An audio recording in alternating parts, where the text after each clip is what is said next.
Problemas com os rins, dores insuportáveis. Você já teve pedra nos rins? Você trata bem dos seus rins? A nossa convidada de hoje é Carmen Zano. Ela é presidente da Sociedade Brasileira de Nefrologia. Daqui a pouquinho, no Ponto de Equilíbrio.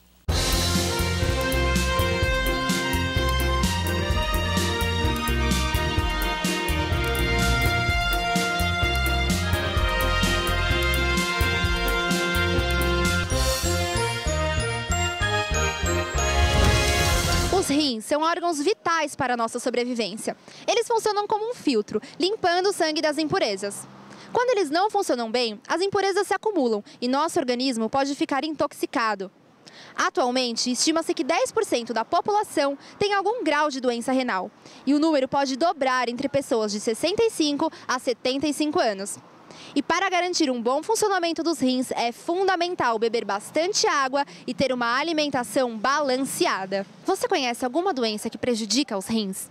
Não, bem não. Pielonefrite, que vai porque dá uma infecção na urina, né? E depois sobe para a bexiga e é essa que eu conheço. Assim, de momento não. Não. Cálculos renais. Você costuma fazer algum exame ou se consultar com o seu médico sobre o funcionamento do seu rim? Sobre o funcionamento do rim, não. Só do rim, não. Eu nunca tive problema, né? Eu só me trato com endocrinologista. Faço exame constantemente. Não costumo fazer consulta médica, especificamente do rim, não. Sim, porque eu já doei um rim. No momento, eu só estou eu me cuidando. Você tem algum hábito para prevenir problemas nos rins?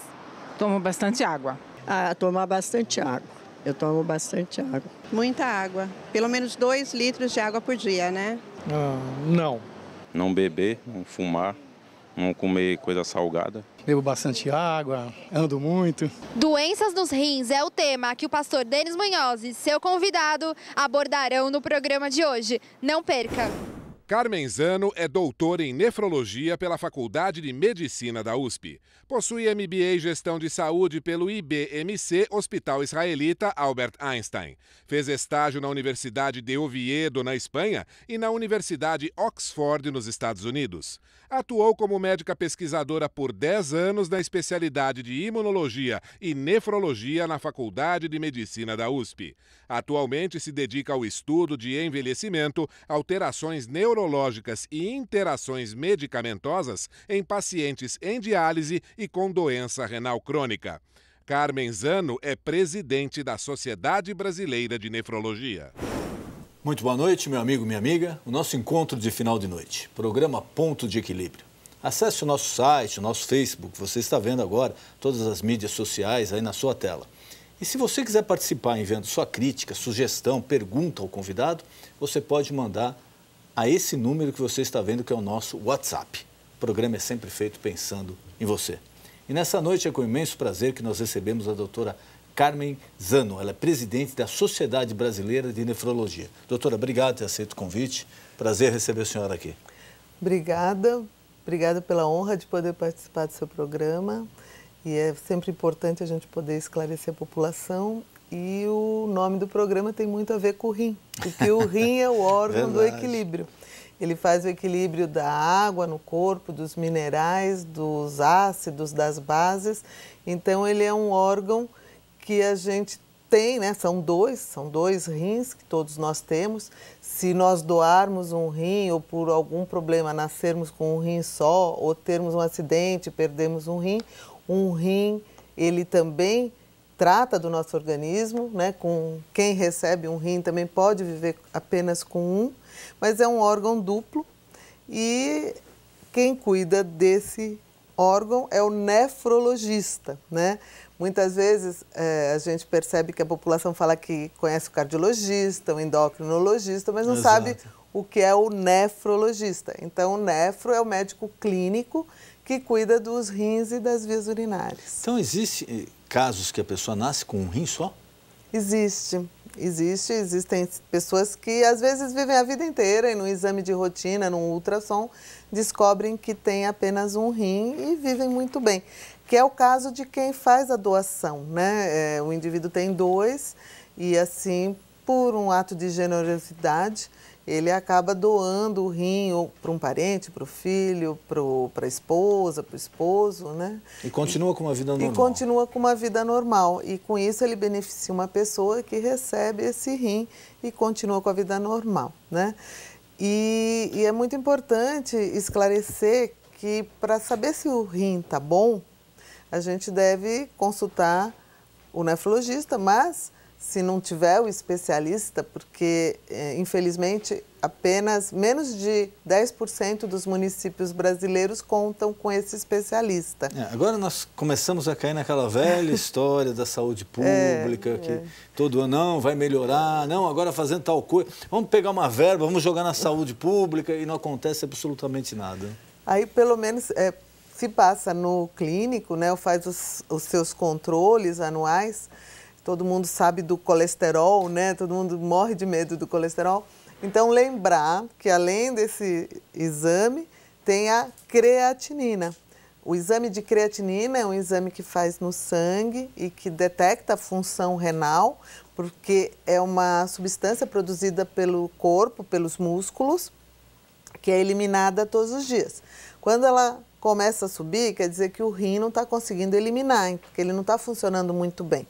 Então, se você tiver uma creatinina alta, é um sinal de que o seu rim está com problema. E o outro exame é um exame simples, é um exame de urina, onde você tem presença de proteína na urina, que é um sinal de lesão do rim. Então, pessoas que às vezes vão ao toalete e verificam que a urina está espumando muito, prestar atenção, porque às vezes a pessoa vai, mas tem um produto químico, um limpador, pode né? Confundir, exato. Pode confundir, mas um dos sinais, né, de que tem alguma alteração renal é a presença de proteína na urina e de sintomas que a pessoa vai ter, geralmente são pessoas que têm uma alteração ou no volume de urina, começa a urinar menos, ou alteração na cor, a urina era amarelinha, né? Lembrar que a urina pode ser bem clarinha quando a pessoa bebe bastante água e pode ir até uma cor amarela mais escura num dia quente, que ela não se hidratou bem, né? Alguns alimentos alteram a cor da urina, beterraba deixa a urina mais vermelhinha, aspargo deixa a urina verdinha, mas em geral a urina tem que ser amarelinha clara, branquinha. E se começa a ter sangue na urina, por exemplo, é um sinal de alerta. Se tiver espuma na urina é outro sinal. Ou se muda o hábito, por exemplo, a pessoa não urinava à noite. Agora a pessoa chega e fala, puxa vida, eu nunca urinei à noite, agora eu levanto 2, 3 vezes para urinar. Pode ser um sinal de um problema também do rim, das vias urinárias. Inchaço, né? A pessoa não elimina todo o líquido que bebe, então começa a inchar as pernas, né? O corpo. O aumento da pressão, né? A pressão arterial pode subir, né? Que isso é mais fácil de controlar, né? Até em farmácias. Exatamente. Se mede a pressão. Hoje tem até aqueles aparelhos que a pessoa compra, né? E pode medir até em casa.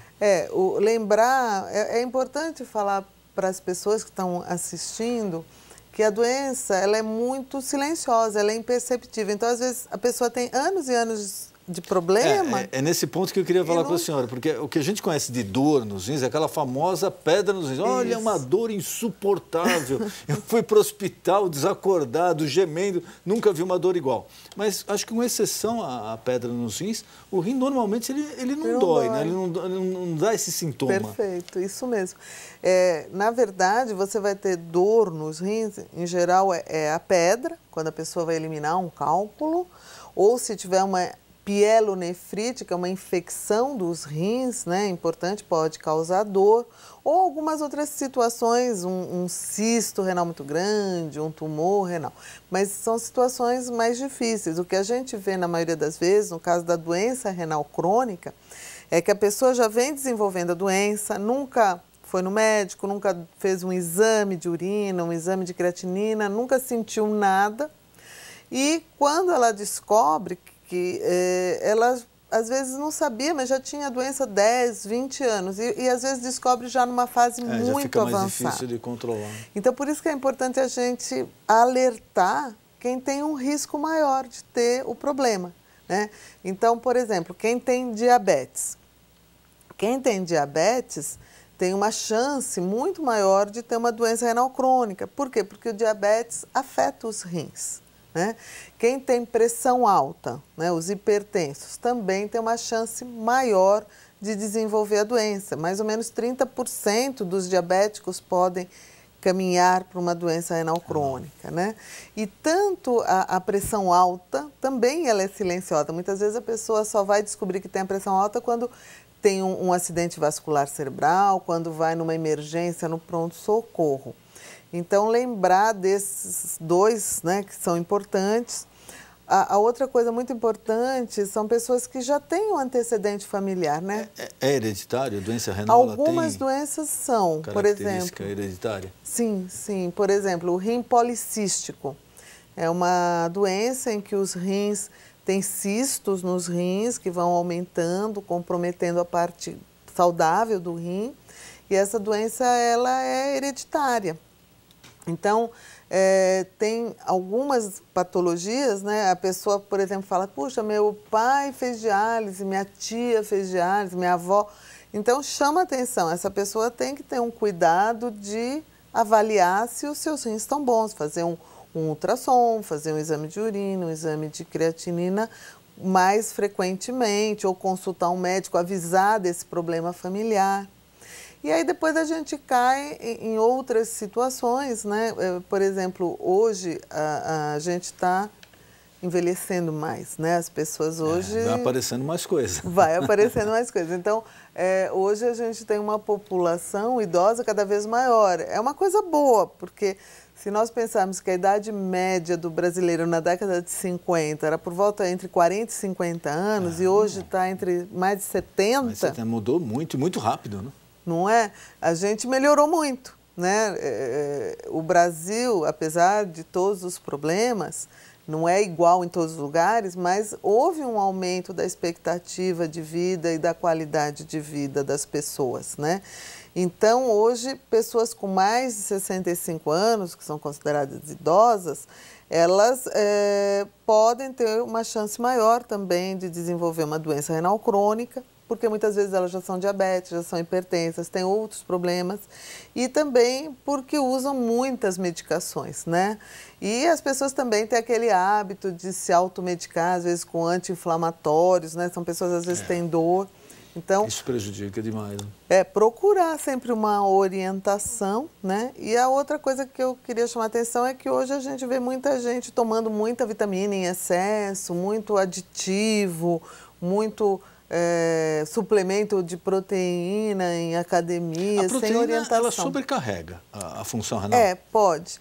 Por exemplo, se a pessoa... por exemplo, para o nosso telespectador, numa refeição normal que ele tem no dia a dia, qual o consumo exagerado de proteína? Então, na realidade, o que acontece assim, em geral as pessoas não consomem muita proteína, porque a pessoa vai consumir um bife, um frango, mais ou menos 100 gramas, um grão, né, feijão, aqui no Brasil que a gente gosta. Então, não é uma dieta excessiva. É que muitas vezes a pessoa faz a dieta e toma suplementos sem orientação. Então, o ideal é que a pessoa tenha uma orientação, porque você tem que comer proteína e também caloria para poder ter um bom aproveitamento disso, né? Então, a dieta do brasileiro ela é balanceada, né? É que às vezes as pessoas comem muito produto industrializado. Exato. Inclusive eu conversava com alguns colegas da senhora que já vieram aqui ao programa, tanto na área de endocrinologia, de pressão alta, de cardiologia, eles me falavam que realmente os vilões hoje em dia são as comidas fast food, são as comidas processadas, industrializadas, que tem uma quantidade de sódio muito grande, uma quantidade de sal muito grande, que isso prejudica não só os rins, mas também outras partes do corpo. Uma das coisas que a gente recomenda é nunca deixar o saleiro na mesa, né? Porque você acaba adicionando muito mais sal à sua alimentação. Então, isso é uma coisa. A outra coisa é que os produtos industrializados, muitas vezes, eles usam uma série de aditivos para conservar. E muitos têm sal. E principalmente quando você vai no supermercado, vai comprar, você lê o rótulo. Às vezes a gente não tem esse hábito. O brasileiro ainda não tem esse hábito. No exterior é comum, né? A pessoa para ali, ela analisa o rótulo inteiro do produto. Inclusive você tem bancadas em supermercados, produtos com baixo teor de açúcar, produtos com baixo teor de sal. E aqui a gente ainda não tem, né? Tem poucos produtos. Então, prestar atenção, quando está lá porção com mais de 300 miligramas de sódio, isso é uma quantidade muito alta de sal no alimento. Principalmente quem tem problemas cardíacos, quem tem pressão alta, quem tem doença renal, tem que prestar atenção nessa quantidade de sal, que pode ser muito excessiva, porque aí a pessoa, por facilidade, né, vai no supermercado, compra um salgadinho, um outro produto, já está pronto. E realmente dá trabalho você cozinhar, selecionar alimentos, verduras, legumes, né? A sabedoria popular, né, sempre fala, olha, problema no rim, tome muita água, como os nossos entrevistados falaram. Isso daí procede, é bom a pessoa ter uma ingestão até exagerada de água? Na verdade, é importante a gente tomar água para se hidratar, né? O nosso organismo é composto por uma grande quantidade de água, né? O ser humano precisa de água para processar uma série de mecanismos corporais, então é importante. E é lógico que se você fica desidratado, você faz sofrer o rim, porque ele entende que tem menos líquido no organismo. Então é importante que a gente beba água para ter uma urina clarinha, né? Se é um dia quente, você deve beber mais água. Se você fez atividade física e transpirou muito, você tem que beber mais água. Então sempre as pessoas perguntam quanto que eu bebo. Varia muito, né? Do calor, de se urinou, mas por volta de 1,5 litro, 2 litros por dia está razoável, né? Muitas pessoas bebem 4 litros, 5, isso não é também recomendável, né? E a água ela é muito importante para pessoas que têm propensão a ter cálculos renais, né? Que são a popular pedra nos rins. A popular pedra nos rins, que é até mais comum em lugares secos, em lugares em que a água tem muitos cristais, né? Evitar consumo exagerado de refrigerantes, né? Que também a gente não recomenda. Beber água mesmo, né? Água, sucos, sopas, né? Procurar se manter bem hidratado. Nossa produção eu queria, se já estiver no ponto, pode. É um vídeo sobre a hemodiálise, né? As pessoas que sofrem com a diálise. Pode rodar, por favor.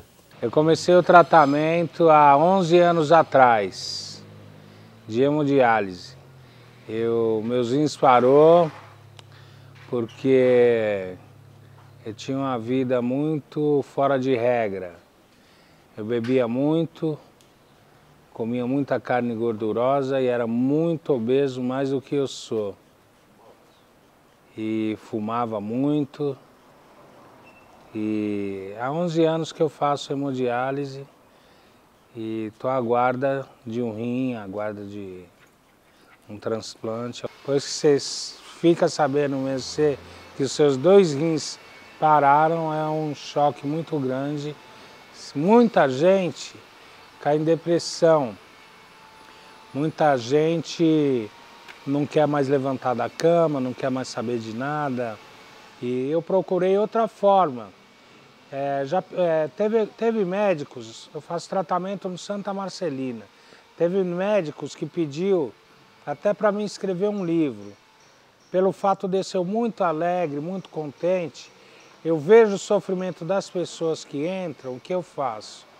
Eu tento ir lá e falar para eles que aquilo não é um bicho de 7 cabeças, que aquilo é normal, uma hora vai se tratar um tratamento como se fosse um trabalho. Um dia sim, um dia não, você está lá no hospital, entendeu? Então eu tento falar para eles que eu levo uma vida normal. Eu tento falar para eles que eu como, que eu bebo, eu passeio, eu viajo, mas tudo com regras. Tenho 11 anos de diálise e vivo muito bem. Aonde eu faço diálise tem gente que tem 25 anos e vive muito bem e morre de outras coisas.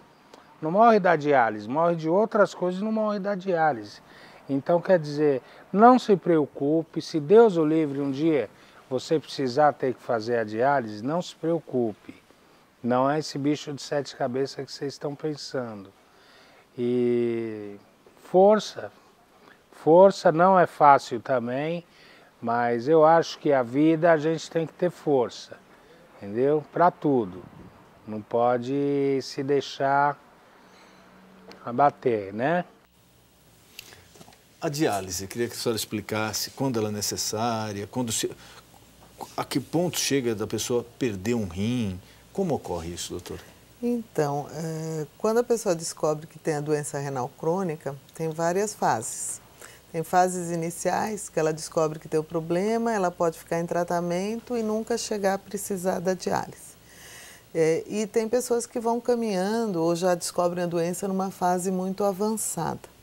Nesses casos, quando perde o funcionamento dos 2 rins, né, perde totalmente, ela vai para o que a gente chama terapia renal substitutiva, que são tratamentos que substituem a função do rim. E isso é uma coisa, um avanço, né? Se a gente pensar que o transplante e a diálise começaram na década de 50, isso é uma coisa incrível, porque você consegue substituir a função de um órgão por um equipamento, uma máquina, e depois pode repor, através da doação, né, ou de um falecido ou de uma pessoa viva que doe o rim, o órgão. Então, na verdade, esses tratamentos, eles salvam a vida das pessoas.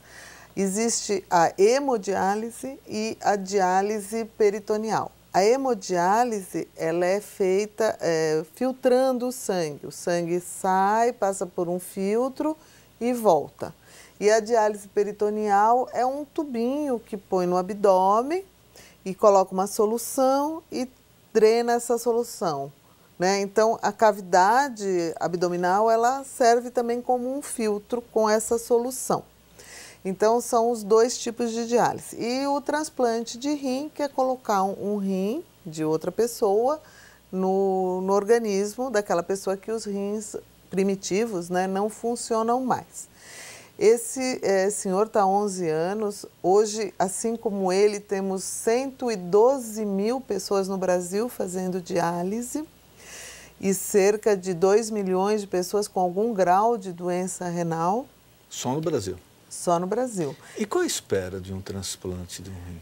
Ela varia, né? Varia porque você tem que ver a compatibilidade, né? Tem pessoas que acabam tendo a felicidade de ter isso antes. Todas as pessoas que entram em programa de diálise, elas entram numa lista de espera pelo rim. Automaticamente já vai Automaticamente para a lista de elas espera. são inscritas.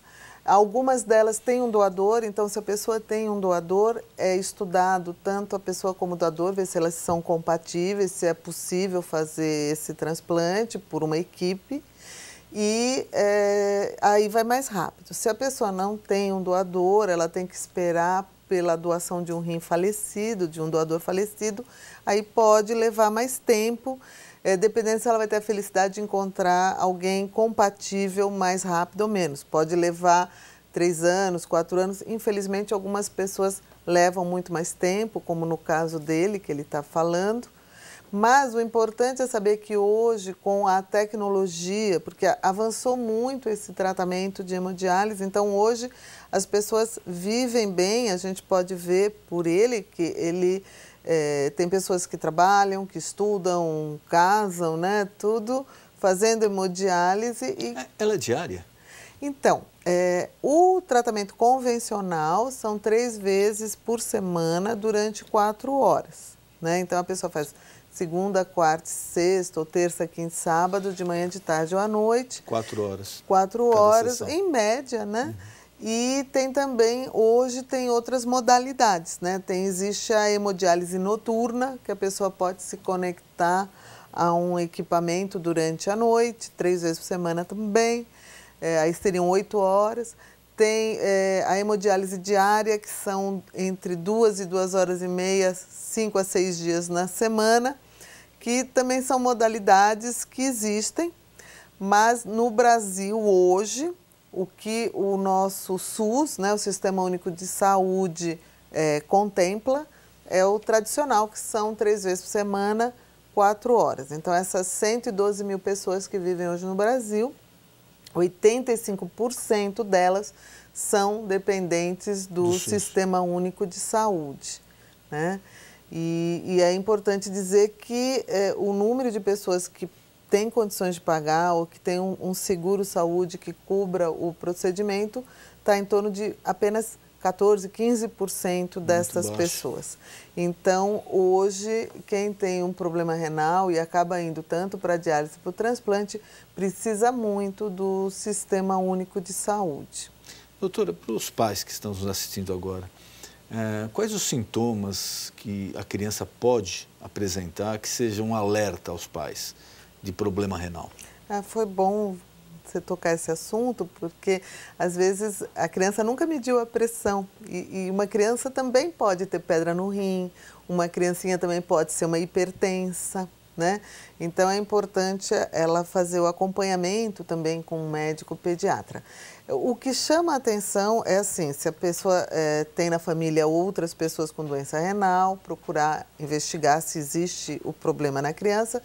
E a gente tem que ter uma atenção especial para crianças obesas, para crianças prematuras, para crianças que ficaram muito tempo, quando nasceram numa UTI, tiveram complicações durante a gestação ou após o nascimento, e crianças que têm queixas, né? Ou que têm palidez, têm alteração de urina, aquela criança desanimada que não brinca, né? Porque às vezes ela pode ter alterações do trato urinário, existem várias alterações congênitas, né? Não é muito comum, graças a Deus, mas existem os problemas, né? Então, o ideal é que quando tiver uma dessas situações, os pais acompanhem a criança, procurem levar num especialista para fazer pelo menos um controle, um acompanhamento, principalmente se tiver esses riscos na família, né? Uma família de hipertensos, de obesos, se já tem de casos doenças, na família, exatamente. Acompanhar mais de perto. Né? Exatamente. Doutora, queria mais uma vez agradecer a presença da senhora aqui, nosso tempo está acabando, e colocar à sua disposição algum recado que a senhora queira passar ao telespectador, algum tema que eu não perguntei, por favor, fique à vontade. Obrigada. Eu vou agradecer a oportunidade de estar aqui para dizer a todo mundo que hoje o nosso setor, infelizmente, vive uma crise, mas eu acho que ninguém mais aguenta ouvir falar de crise, é verdade. Né? Então é mais uma pessoa falando de crise, mas vamos ter um pensamento positivo e quem puder nos ajudar, porque faz 3 anos e meio que nós não temos nenhum realinhamento de valores na tabela do SUS para a especialidade e, infelizmente, muitas clínicas estão fechando e descredenciando no país e talvez nós tenhamos um colapso disso nos próximos, talvez já este ano ou no ano que vem, e isso pode deixar desassistidas milhares de pessoas que estão fazendo tratamento hoje e milhares que vão precisar desse tratamento. Então, na verdade, nós esperamos que o governo, no meio de tantas crises, do mesmo jeito que ele ajuda a Olimpíada, ajuda o Estado do Rio, que ele ajude as pessoas que têm doença renal crônica. Eu agradeço muito a oportunidade de estar aqui e lembrar que os rins são lembrados desde os tempos ancestrais, que os antigos usavam aquela faixa para cingir os rins. E o rim é o único órgão citado na Bíblia. Então, é um prazer estar aqui com vocês. Boa noite, né? Boa noite. Prazer é todo nosso. E até a próxima. Muito obrigado, doutora. Foi um prazer receber a senhora aqui. Igualmente. O nosso encontro de final de noite, programa Ponto de Equilíbrio. Boa noite.